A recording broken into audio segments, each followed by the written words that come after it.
organizing the service, but here we are. So I'll let Barbara be my muse in finding a quote and do that, because she always does a really good deep dive in finding some quotes to go with the chalice lighting. So I looked at Jim's topic and I Googled, it takes villages, but as you would guess, everything that came up was it takes a village.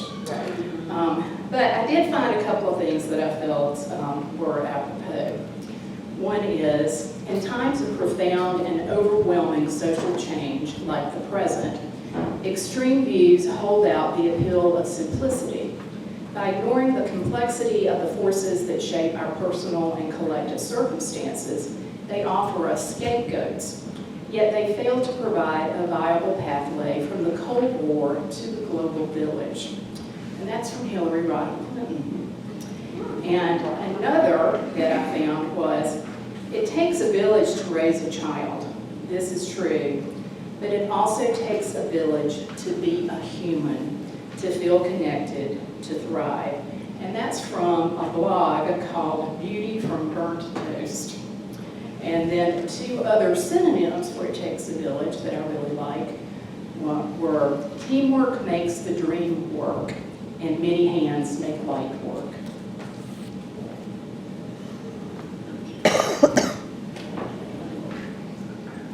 And if you will join me in our chalice lighting.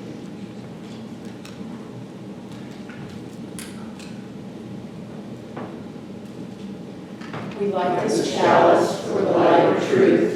We light this chalice for the warmth of love. We light this chalice for the energy of action. We light this chalice for the harmony of peace. Sing as you can. You can play the game. You can act out loud. I know it wasn't written for you. Tell me, how can you stand there with your broken heart, saying you've been playing the fool? One thing can lead to another, doesn't take any sacrifice. Oh, father and mother, sister and brother, if it feels nice, don't think twice. Shower the people you love with love. Show them the way that you feel. Things are gonna work out fine if you only will. Shower the people you love with love. Show them the way that you feel. Things are gonna be much better if you only will. You can run, but you cannot hide. This is why they know what you plan to do with your foolish pride when you're all by yourself alone. Once you tell somebody the way that you feel it beginning to ease. Think it's true what they say about the squeaky wheel, always getting to grease. Shower the people you love with love. Show them the way that you feel. Things are gonna work out fine if you only will. Shower the people you love with love. Show them the way that you feel. Things are gonna be much better if you only will. Repeat. Shower the people you love with love. Show them the way that you feel. Things are gonna work out fine if you only will. Shower the people you love with love. Show them the way that you feel. Things are gonna be much better if you only will.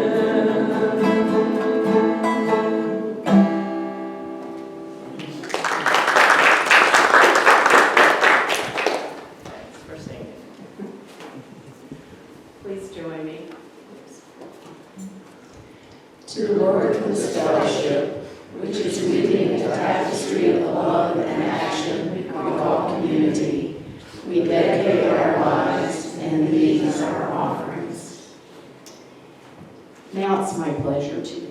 introduce Jim Minshew. Now, I know everybody knows him. I texted him this week and asked him to send me a bio, and he said, oh, just tell people I am a retired Episcopal priest, and that Janice and I relocated here as refugees from climate change in Florida. So I thought that was a good intro, but I want to tell y'all a couple other things that I know about Jim from just chatting with him at coffee hour and at the service. One is, he's very committed to democracy and is concerned, like the rest of us, what is going on in the world as it relates to democracy. And another thing I found out about him that really makes us kindred spirits is he is a big college football fan. So that makes us brother and sister of a different mother. And the other thing I know about him is that he has a great commitment to animals and a great commitment to his wife, because he and Don transported how many cats? 20. 20 cats to Minnesota for adoption.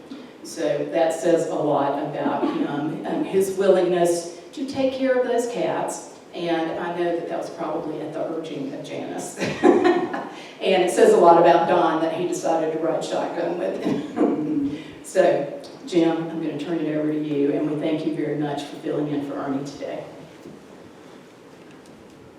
Thank you. This is water.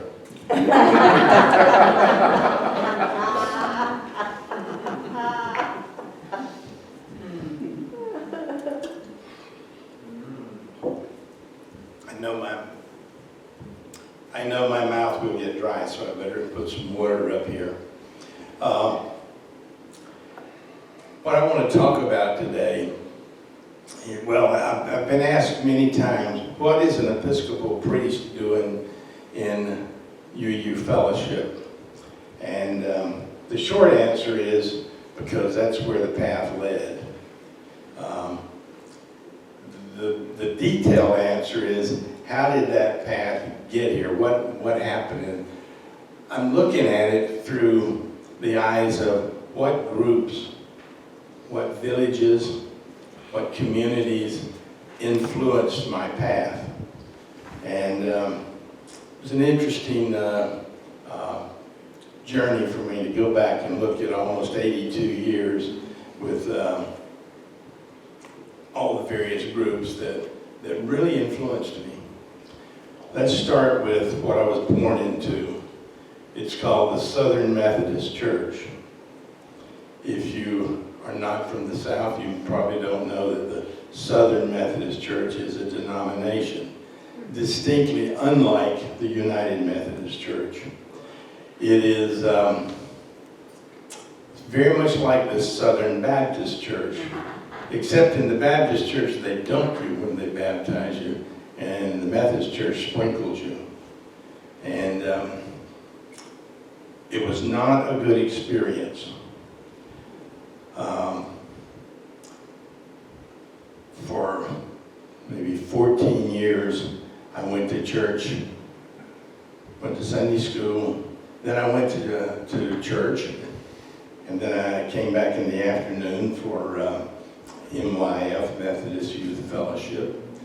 Then I came back again at night, and at the end of the service at night, they always played, but the minister would say, close your eyes and bow your head, and they would play Just As I Am Without One Plea, or some other song like that. And the minister would begin to say, I know there are people out there who have not given themselves to Christ, and basically you're going to hell. And they would give you a chance to come up and give your life to Christ. I must have done that a dozen times. It never seemed to take. My sister, well, first let me say that everything that I enjoyed was sinful. If you've never been in the Southern Methodist Church, gambling is sinful, drinking is sinful, sex outside of marriage is sinful, going to movies on Sunday was sinful. Fishing on Sunday was sinful. Playing everything that I liked was sinful. So I was scared. My sister, who tried to control me, she was 4 years older than I was. She was always trying to control me, and she would say things like, "You better stop doing that. God's watching you and he's writing it down and you're going to hell." And I used to have nightmares. You know, I have a nightmare, Jesus is coming in clouds of glory, and I'm not ready. Boy, am I not ready. I put up with that for about 14 years. When I got old enough to make my own decisions about what I would do on Sunday, I left the church and I wanted nothing to do with any church ever again. And so that group, that Southern Methodist Church, influenced me greatly. Not for good, but it was a strong influence. There was another group that influenced me just the opposite way. Boy Scouts of America. I had a wonderful time in Boy Scouts. I was in Scouts from the time I was 11 years old until I went to college. I was a scout and then an explorer and junior assistant scoutmaster. And we had the most wonderful scoutmaster. He was there all the time. We went camping at least once a month. We went for a week in the summer. He spent an awful lot of time with us, and he taught us a lot of things, particularly to get a merit badge for cooking. You know, there's requirements that you have to have, like, you know, you cook this and cook that. Well, he wouldn't sign off on it if you just did the minimum. He wanted you, don't cook just one meal, cook 3 meals, and they better be edible. So he didn't let us get by with anything. Had a great influence on me for good. Then the next group that influenced me was Florida State University. Go Noles. And I learned basically 2 things at Florida State. I learned enough that I could pass the CPA exam when I got out of school, and I learned how to drink. Being raised in a teetotaler family, I had not had anything to drink when I went off to college. I was a fearful kid. I think that has a lot to do with being raised in the Southern Methodist Church. When I took that first drink of alcohol, the fears disappeared. I thought I had died and gone to heaven. Unfortunately, I drank alcoholically from the very first drink. Once I had one drink, I had no control over how much I was going to have. So it began to get me in trouble right away. I almost flunked out of college. And finally got it together enough to get through college. There was another group there in Tallahassee that influenced me greatly. It was Cubby's Funeral Home. My family could not afford to help me go to school. I had a few scholarships, but I needed a job, and my roommate had connections with this funeral home and got me a job there. So all through the 4 years that I was in college, I worked as driving an ambulance, and I served in bomber's apprenticeship. And what it really taught me was I developed some empathy for people in pain, and I also developed the ability to work under emergency pressure. And it was my first time getting to know people who were Episcopalians. I had been taught that Episcopalians weren't really Christians. The Episcopal Church was sort of like a social club, and that they drank a lot, and they say things about if there are 4 Episcopalians there, you'll find a 5th.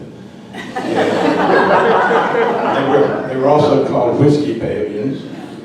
And the people who owned the funeral home, there were 3 generations in the funeral home there, were Episcopalians. And I found out they weren't so bad.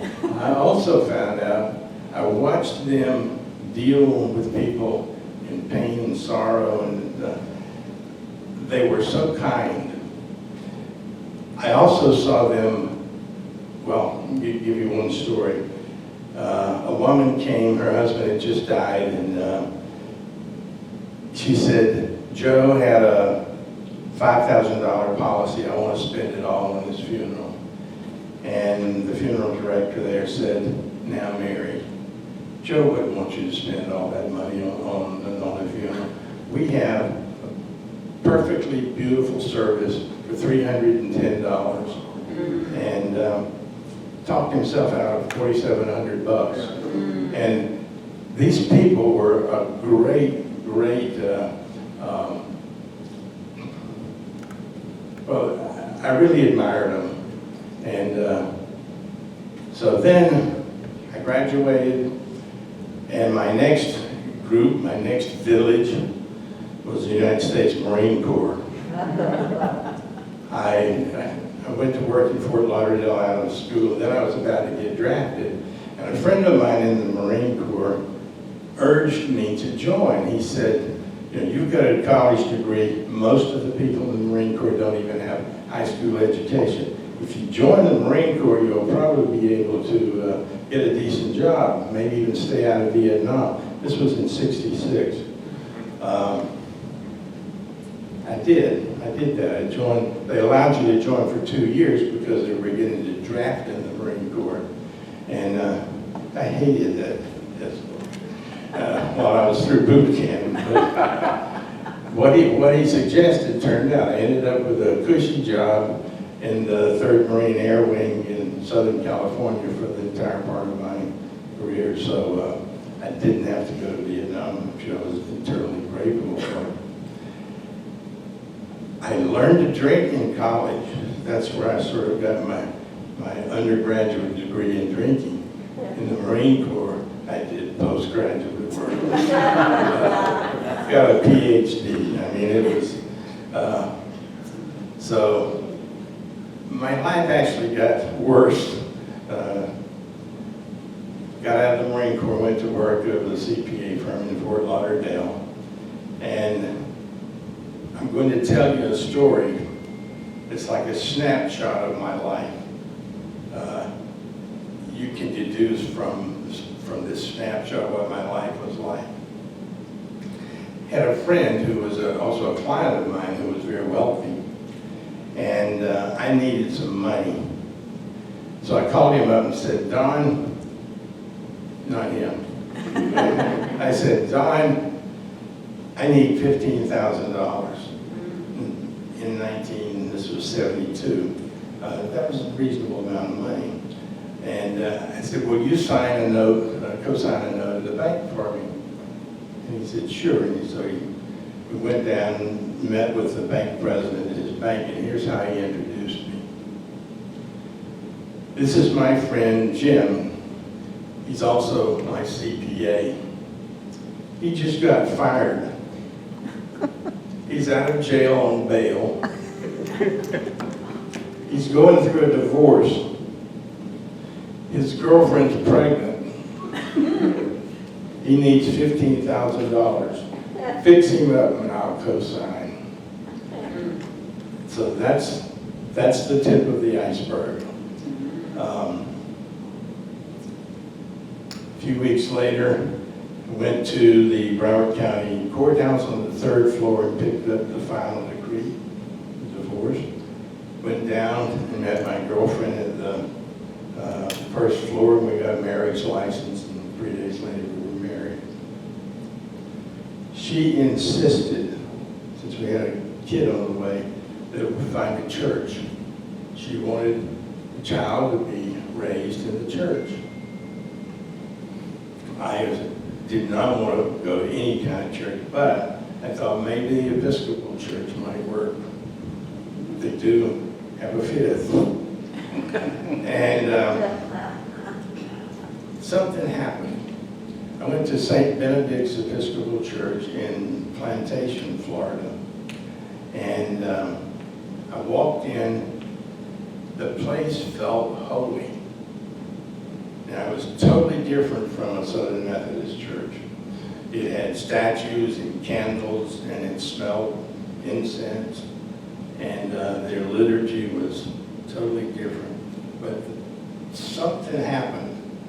There was some awe there, like people really felt there was something transcendent. But the people there welcomed me with open arms, and some of them knew my reputation. Matter of fact, most of them knew my reputation. But they opened their arms and welcomed me in, and they basically loved me into a different way of living. There's no doubt that they saved my life.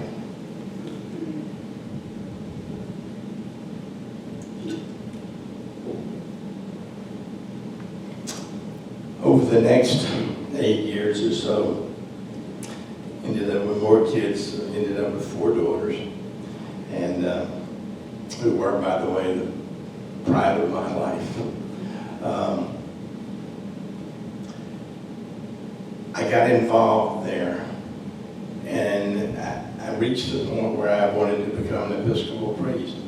This place had changed my life so drastically. I wanted to be full-time in that community. I was not very satisfied in my job. I was pretty good at it and made good money, but I felt like the only thing I was doing was making rich people richer. I was a tax man, and of course we were trying to make sure that people paid as little as possible, and the only people that could afford our services were wealthy people that just didn't have the job satisfaction. Ended up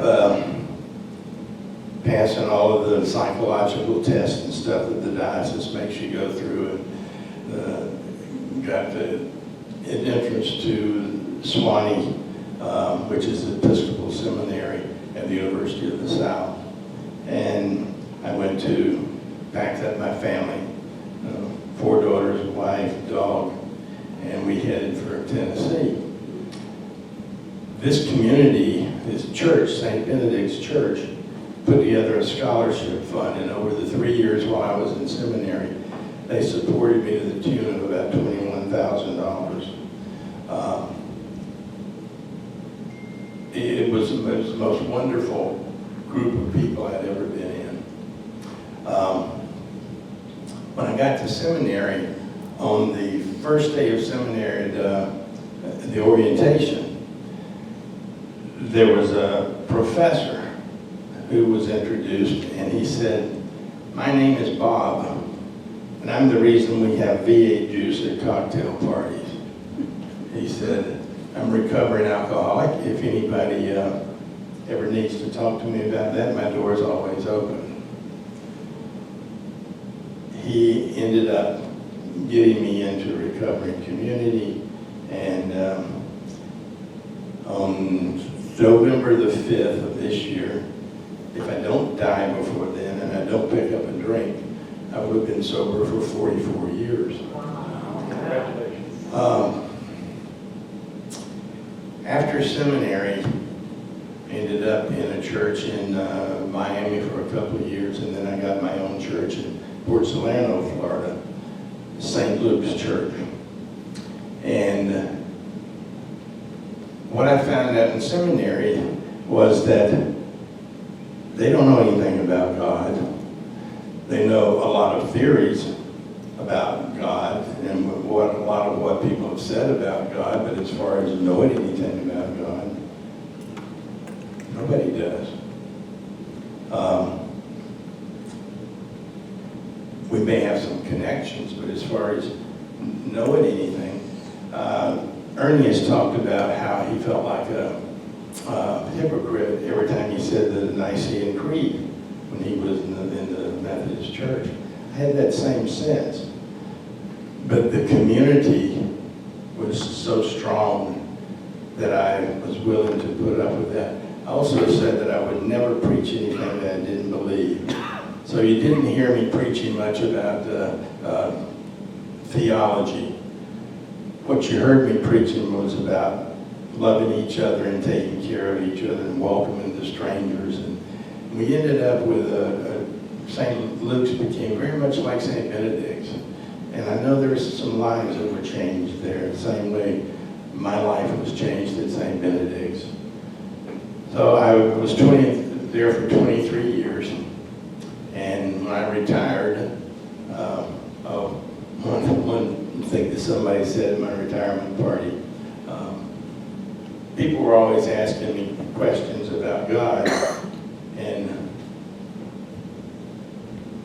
this man said, Father Jim, you know what your most frequent answer is? And I said, no, what's my most frequent answer? And he said, beats the hell out of me.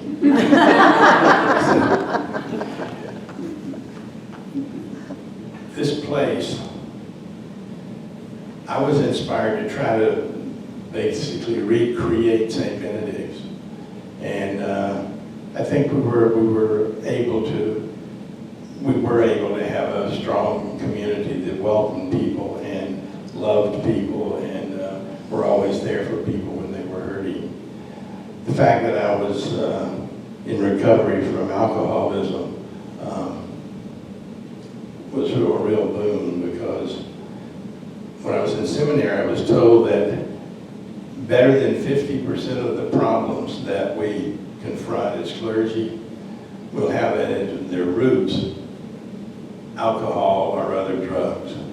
And the percentage was far, far higher than 50%. And having some knowledge of the disease, I was able to dig in and find out a lot of times things that other people didn't.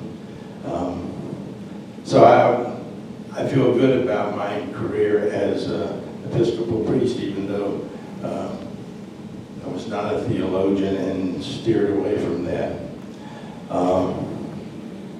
When I retired, I didn't want to go to an Episcopal church. I didn't want anything to do with the bishops, with the canon law and all of the stuff that goes on in the church.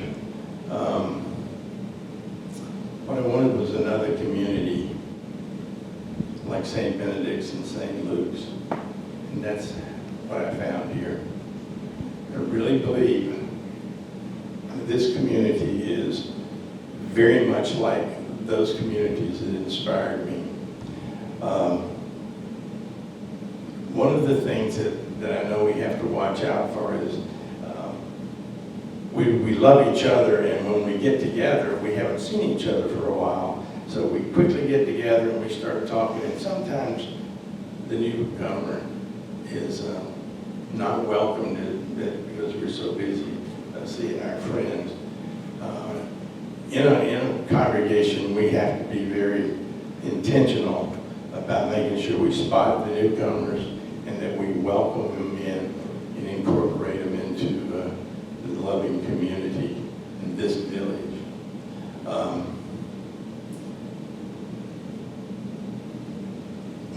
I'll end with one last story that connects St. Benedict's and this church, this fellowship. First time I met Maria, Linden's wife, we were talking football. She was a graduate of Clemson, which was a real rival of Florida State, and so we were talking football. And she says, I almost went to Florida State. And I said, oh really? Where were you raised? And she said, Plantation, Florida. I said, do you know St. Benedict's Episcopal Church? She said, yeah, I was a member there. Well, I didn't know her because she had left for college when I was there. But I knew her mother very well and her father, who happened to also be a CPA. So that's the small world story. But that's why, that's a long way of saying how I ended up in the Unitarian Fellowship. That's where the path led me, and that was the path. How did you find this How did you find? We lived in Forest City, and I looked to see if there was a Unitarian fellowship there, and there wasn't. So I just Googled till I found one. It was in the Tryon, and I came, and I had the same feeling when I went there that I did at St. Benedict's. Felt like a holy place. Can you explain how we got here? Tryon. How you got from Tryon to here? Yeah, in other words, you said, you didn't explain that it was the Tryon group that moved here. Yeah, this is the Tryon group in Landrum. we got a deal here. I mean, what a wonderful place to meet. And David has been very good to us. I think we've been good to him. Jim, Yes. please share with the congregation your experience in dating while you were at the funeral home. You would bring that up. Well, I had to go over to Chattanooga, Chattahoochee, to the mental hospital one day to pick up a body. So I invited this girl. Would you like to ride over to Chattahoochee with me this afternoon? I didn't tell her what we were going to do. She was not very happy. I think that'll do it.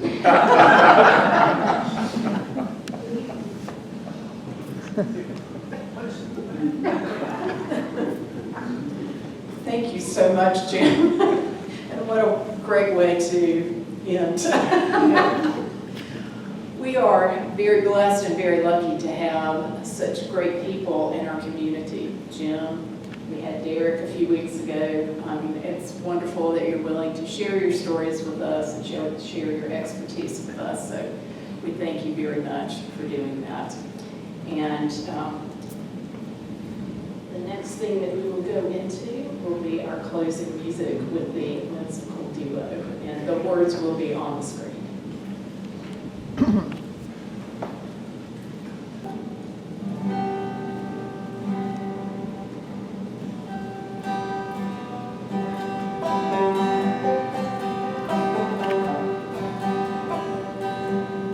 I can see clearly now the rain is gone. I can see clear all obstacles in my way. Gone are the dark clouds that had me blind. Gonna be a bright, bright, bright, sunshiny day. Gonna be a bright, bright, bright, sunshiny day. Think I can make it now, the pain is gone. All of the bad feelings have disappeared. Here is the rainbow I've been praying for. Gonna be a bright, bright, bright, sunshiny day. Look all around, there's nothing but blue skies. Look up ahead, there's nothing but blue skies. I can see clearly now the rain is gone. I can see all obstacles in my way. Gone are the dark clouds that had me blind. Gonna be a bright, bright, bright, sunshiny day. Gonna be a bright, bright, bright, sunshiny day.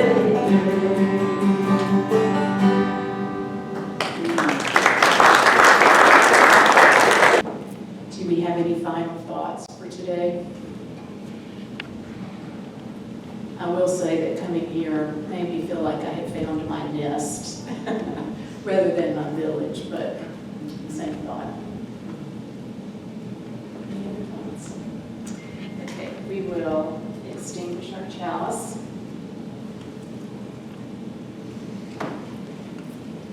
We extinguish the flame of this chalice. Let us follow the light of truth until we meet again. And we have some refreshments over here, so if everyone will join us.